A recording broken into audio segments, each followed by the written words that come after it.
중요한 거 그러면 짧게 하겠습니다.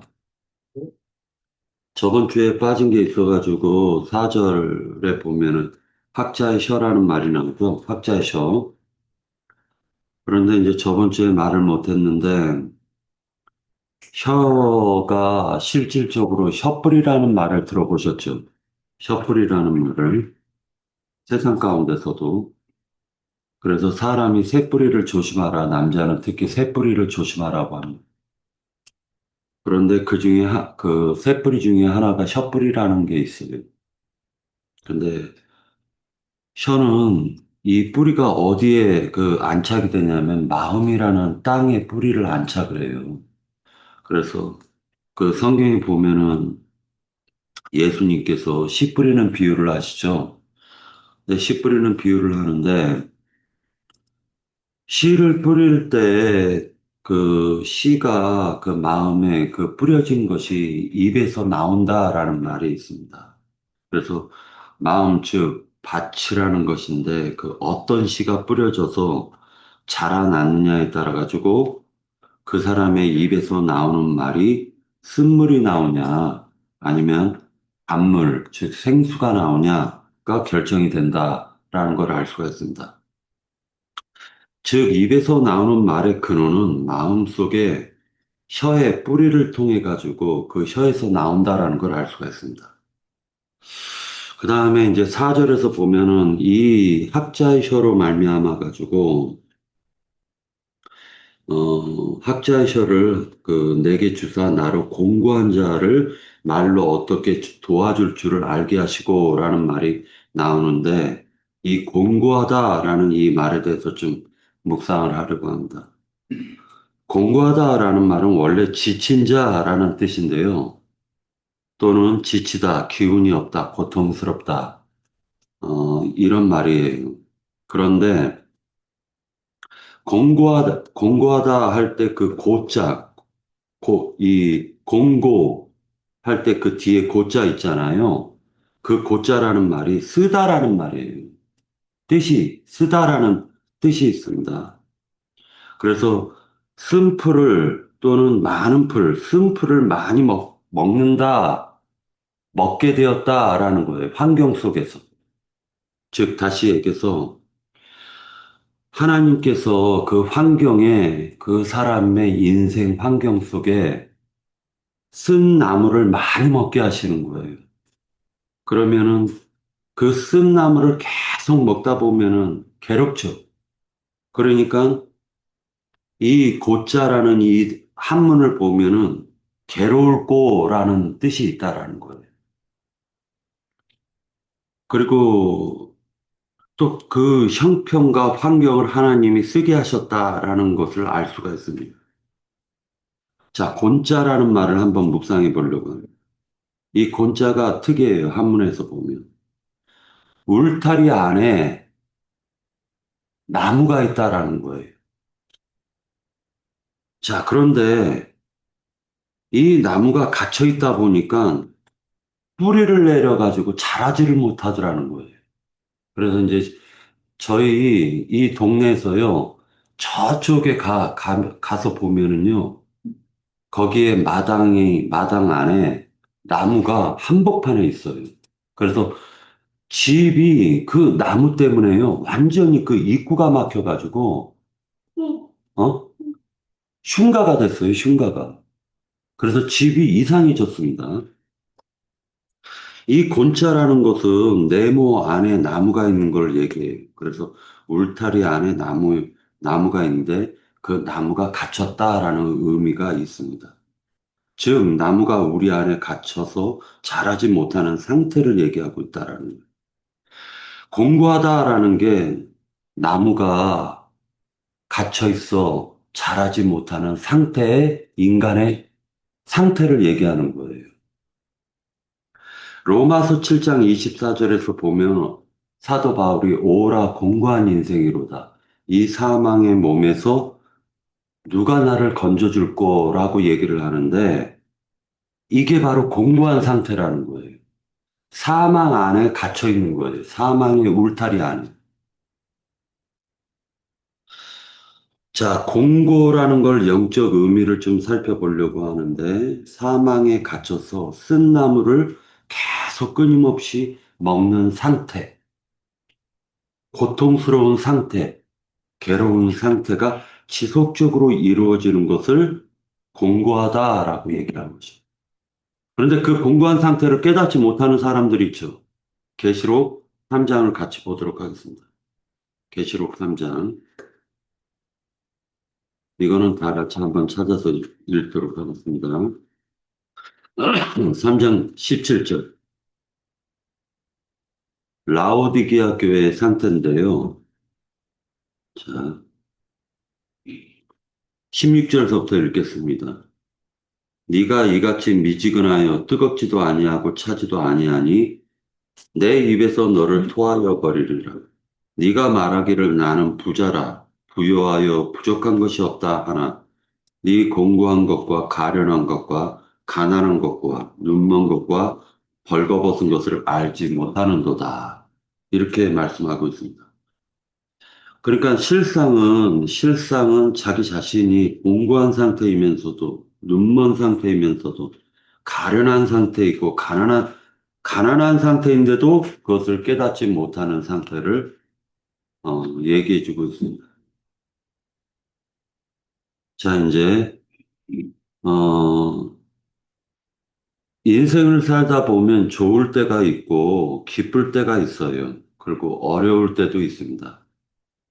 그런데 좋을 때에는 기뻐하라고 하나님이 말씀해요. 잠언서에서 보면. 근데 어려울 때에는 생각하여 보아라 라는 말을 합니다. 하나님은 좋은 때와 나쁜 때를 병행해서 줘요. 번갈아 가면서 주십니다, 사람을. 그래서 사람은 한 치 앞도 내다보지 못함을 깨달으라는 거예요.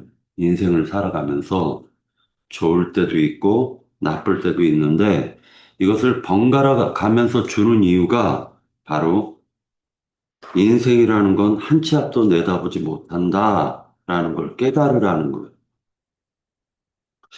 7절 보도록 하겠습니다. 이사야서 50장 7절. 7절에 보면은 내가 수치를 당하지 아니하리라 라는 말이 나오죠. 그 이유가 내가 부끄러워하지 아니하고 내 얼굴을 부싯돌같이 굳게 하였으므로 내가 수치를 당하지 아니할 줄 아노라 라고 얘기합니다. 그런데 이것은 이제 에스겔서 3장 6절을 갖다 참고하시면 돼요. 에스겔서 3장 6절. 한번 찾아볼까요? 짧으니까 이것을 한번 찾아보도록 하겠습니다. 에스겔은 16, 1100, 1153장, 예, 1153장을 찾아보십시오. 6절부터 읽겠습니다. 너를 언어가 다르거나 말이 어려워 네가 그들의 말을 알아듣지 못할 나라들에게 보내는 것이 아니니라. 내가 너를 그들에게 보냈다면 그들은 정녕 네 말을 들었으리라. 그러나 이스라엘 족속은 이마가 굳고 마음이 굳어 네 말을 듣고자 아니하리니 이는 내 말을 듣고자 아니함이니라.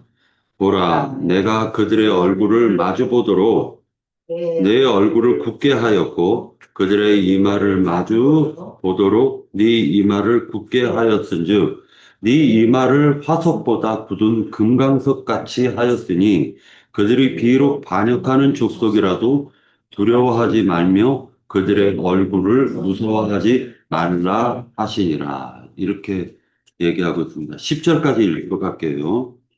또 내게 이르시되 인자야 내가 네게 이를 모든 말을 너는 마음으로 받으며 귀로 듣고 사로잡힌 네 민족에게로 가서 그들이 듣든지 아니 듣든지 그들에게 고하여 이르기를 주 여호와의 말씀이 이러하시다 하라 이렇게 되어져 있습니다. 자, 그 일을 갖다가 하신 분이 바로 인자 예수님을 여기서 어, 이사야 선지자가 계시로 본 거죠. 메시아의 사역을 보게 된 것입니다. 8절 나를 의롭다 하시는 이가라고 얘기를 하는데 이게 법정 용어가 나와요. 그래서 이 8절을 갖다가 나를 의롭다 하시는 이가 가까이 계시니 나와 다툴 자가 누구냐? 나와 함께 설지어다. 나의 대적이 누구냐? 내게 가까이 나올지어다. 이 말을 갖다가 우리말 성경으로 번역한 걸 읽어 드릴게요. 나를 의롭다 하시는 이가 나와 함께 하시는데 누가 나를 고소하겠는가? 우리 함께 법정에 가보자. 누가 나를 상대로 고소했느냐? 내게 가까이 와봐라. 이렇게 얘기를 하고 있는데, 이 고소를 했다라는 말이 고소자, 참소자라는 말이 바로 마귀죠, 마귀. 그러니까 지금 메시아 사역을 대적하는 자는 마귀라는 걸 알 수가 있습니다.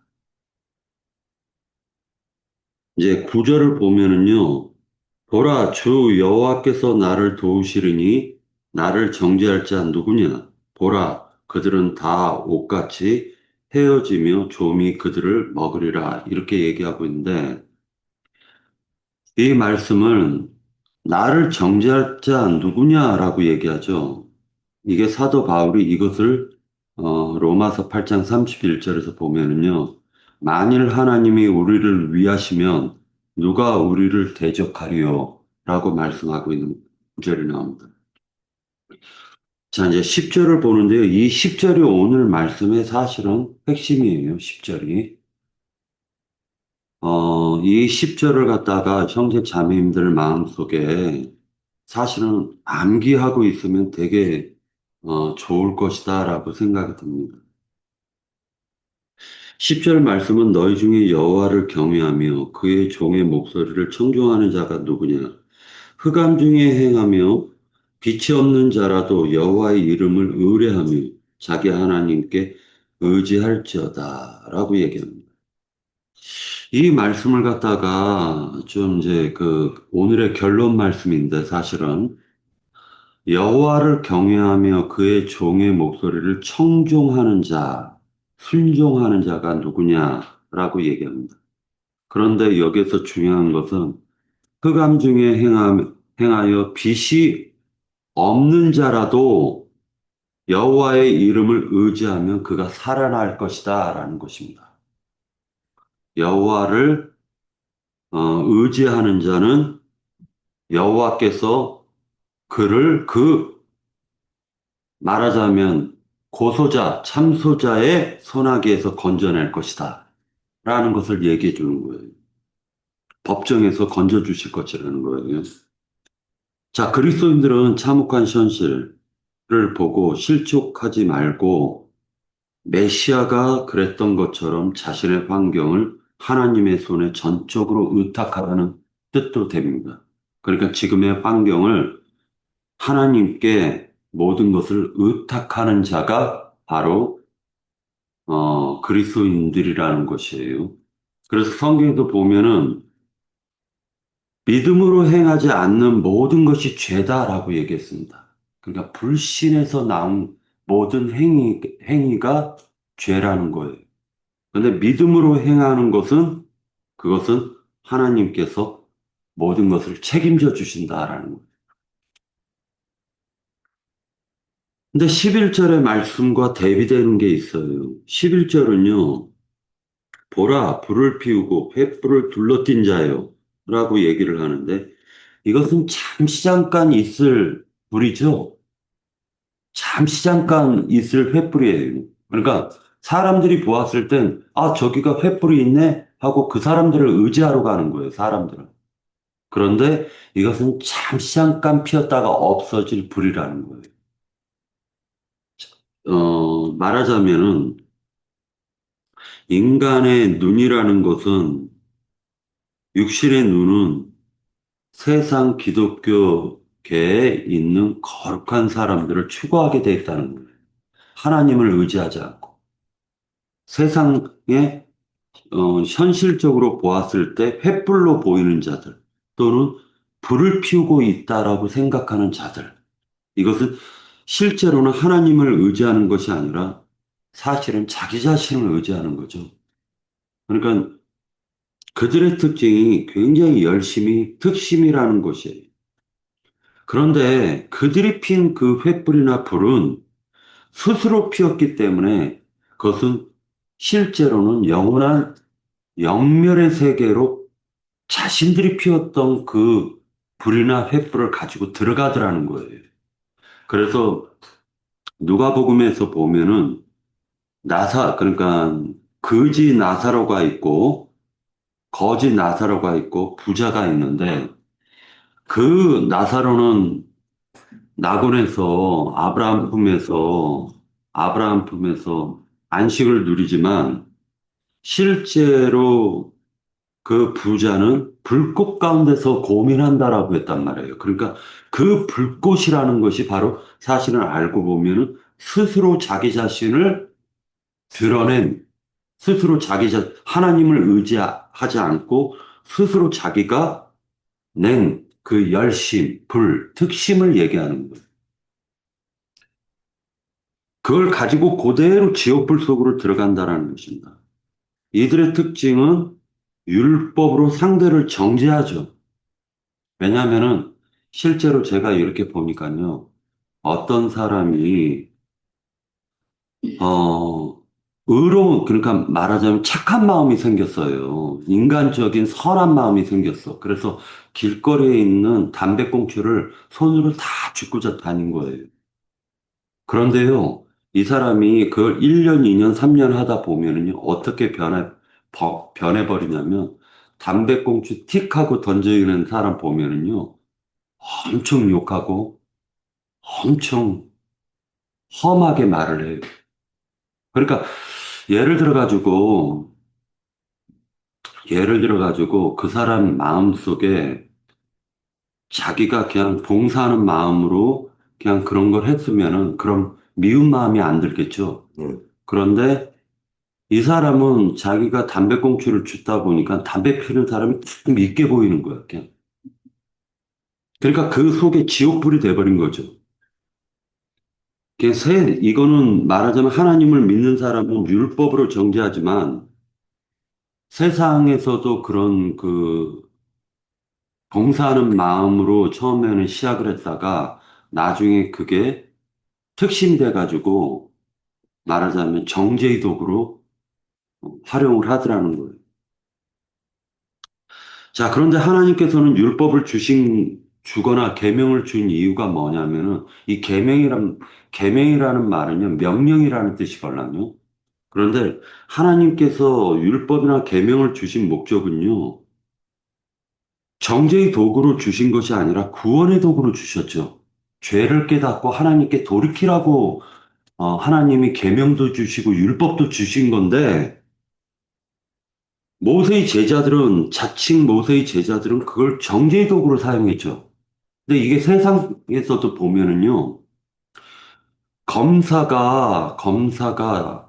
검사들이 왜 이렇게 파워가 막 생기게 되는 거냐면요, 검사 생활하다가 옷을 벗고 나갈 때, 이 죄가 엄하면 엄할수록 검사가 변호사 개업할 때 돈을 받아 먹을 수가 있어요. 그래서 그것을 갖다 정관예우라고 하는데, 말하자면 법이 무거우면 무거울수록 돈이 된다는 거예요. 그러니까 법이 엄격해야 돼. 이 검사 입장에서. 그러니까 말 그대로 모세의 제자들을 입장에서는 하나님의 법이 엄격하게 적용이 되기를 바라는 거예요. 그래야지 자기 헌금이 많이 거치걸랑요. 그것과 똑같은 것이다. 라는 걸 볼 수가 있습니다.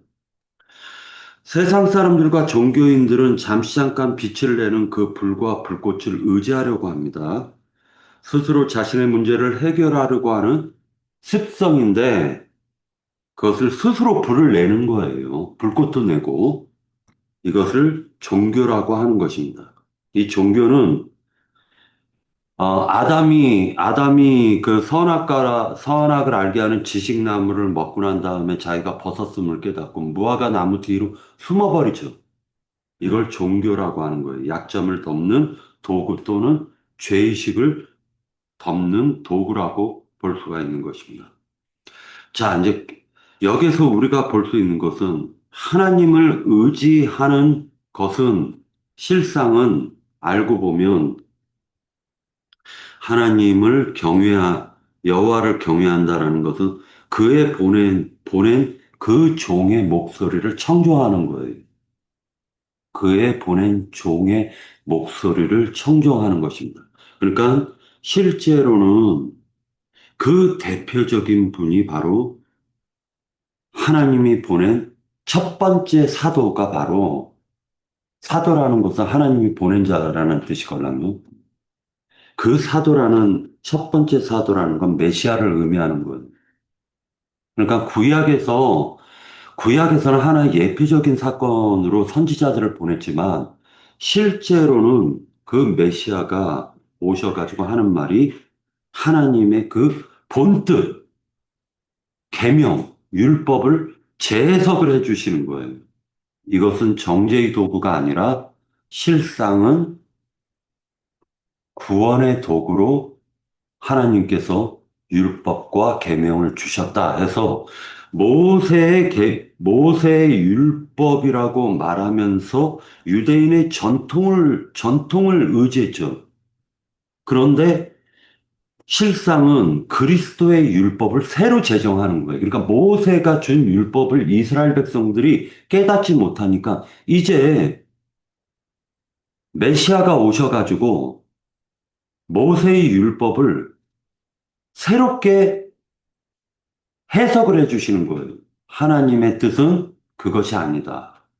이 모세가 준 그 율법은 정죄하려고 주신 것이 아니라 너희가 그 모세의 율법을 통해 가지고 죄인됨을 깨달으라는 것이다. 라는 것을 어, 성경에서는 핵심적으로 다루고 있다라는 걸 알 수가 있습니다. 자, 오늘 말씀의 가장 중요한 부분은 나의 인생을 살 때 흥하거나 환경이 좋을 때가 있고 때로는 나쁠 때가 있지만은 그럴 때에도 내가 환경이 나쁠 때만 하나님을 의지하는 것이 아니라 나의 모든 인생을 다 하나님께 의지하는 삶을 살라는 게 지금 오늘 이사야서 50장 10절에서의 강조점이라는 거예요. 스스로 의지하지 말라는 거예요. 스스로 자신을 의지하는 것은 그것은 하나님이 받지 못한다. 그래서 11절에 중요한 말씀이 보라, 불을 피우고 횃불을 둘러띈 자여, 너희가 다 너희의 불꽃 가운데 걸어가며 너희의 피운 횃불 가운데로 걸어갈지어다.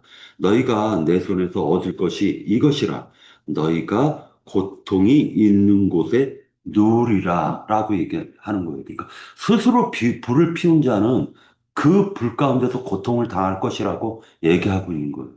그런데 하나님을 의지하는 자는 비록 그가 배역해가지고 내어 쫓김을 당했다 할지라도 바벨론이라는 그 지역은 흑암이잖아요. 흑암에 갇혀있는 상태잖아요. 그렇다 할지라도 하나님께서 그를 의지하는 자는 건져주시고 하나님을 의지하는 자는 그를 하나님께서 책임져 주실 것이다. 모든 것을. 이것을 지금 강조하고 있다. 50장에서. 이렇게 볼 수가 있습니다. 예.